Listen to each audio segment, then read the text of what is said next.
It's the 1500s, and a group of Spaniards had just landed ashore. They walked through these towns and hills and valleys of people wearing clothes they've never seen, speaking languages they've never heard. This is alarming to them. They walk through this city. People are wearing golds and silvers, walking up to them, saying random stuff.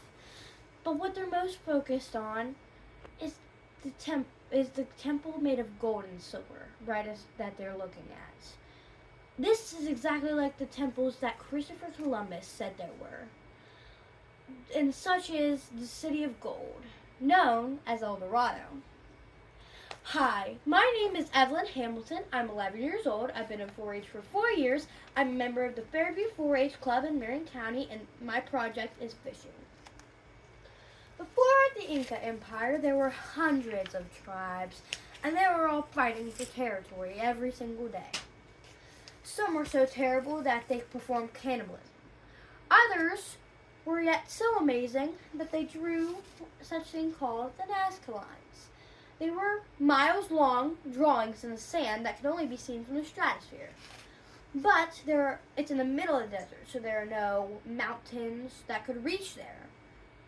They knew what they were drawing, but yet we have not figured out how they knew what they were drawing. The biggest tribes of them all was the Tawana-Titsu. They were known for their military power and their most territorial land.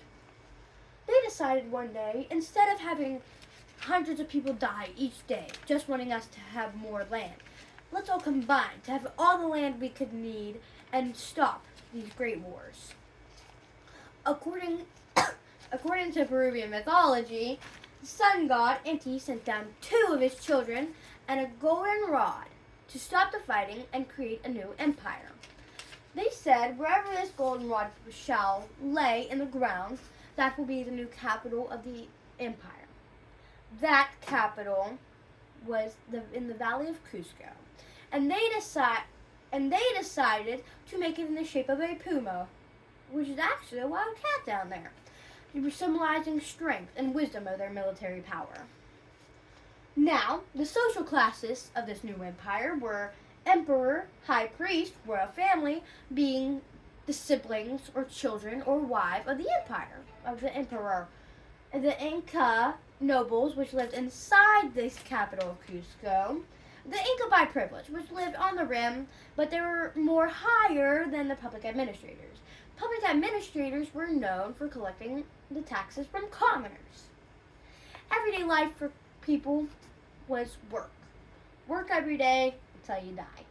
Laziness was not allowed.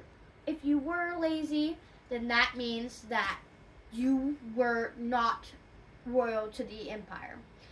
Now, the Inca Empire stretched from modern-day southern Colombia to southern Chile, and was from the western South America to the Andes and to the Pacific Ocean. This, while they were in this great big land, they created 15,000 miles of roads and suspension bridges, and they had 12 million inhabitants that covered over 2,500 miles. That's crazy. Everyday clothing for the Inca were women would wear dresses such as mine or ponchos in colder weather to keep themselves warm. Men would of course wear tunics and ponchos.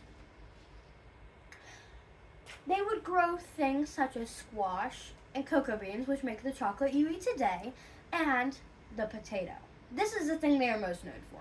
They, out of 4,000 known different types of potatoes today, they grew 3,600 versions of them, leaving only 400 to be found. They were ahead of their time. They created surgical techniques we use to this day, just with higher technology. They also invented freeze drying before we could even possibly think about anything like that. They built great structures such as Machu Picchu and agricultural terraces. Now, agricultural terraces helped the Incas not die of starvation. They were pretty much, you walk up to a valley in Peru. You don't see normal valleys you see today. You see lines. were steps. These steps were different sea levels, and they would say, hey, potatoes grow better higher up there than they do down there. But cocoa grows down better than where the potatoes do. And that's how they would have lots of food to feed one another. They would tame alpacas, being the first ever people to tame alpacas and llamas. They also tamed dogs as friendly pets. They used alpaca to make their clothes, to make their shoes, to use as transportation, and they would use them pretty much for everything. Now, their homes were simple and they're made simple and soft. They were made of adobe brick and thatched houses, and they had little to zero furniture, having little gold or silver depending on their social classes. So let's say Emperor, his entire house made out of gold. He lives in the Golden Temple, while commoners have thatched houses, and they had a few gold sprinkled here and there with a little bit of silver in the corner. But the year was 1500. Like I said, the Spanish arrived and they were greeted by these people. They were so excited. They had never seen people that didn't look like them. They had lighter skin than them. They looked different. They had shiny clothes. They were so excited. Little did they know they would lead to the fall of the Inca Empire.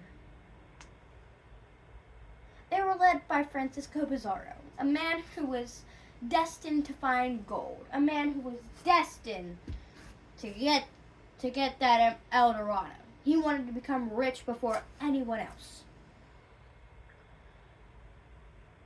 The Inca had just gone out of a civil war. We do not know what the Civil War was about because the Inca actually has no written language.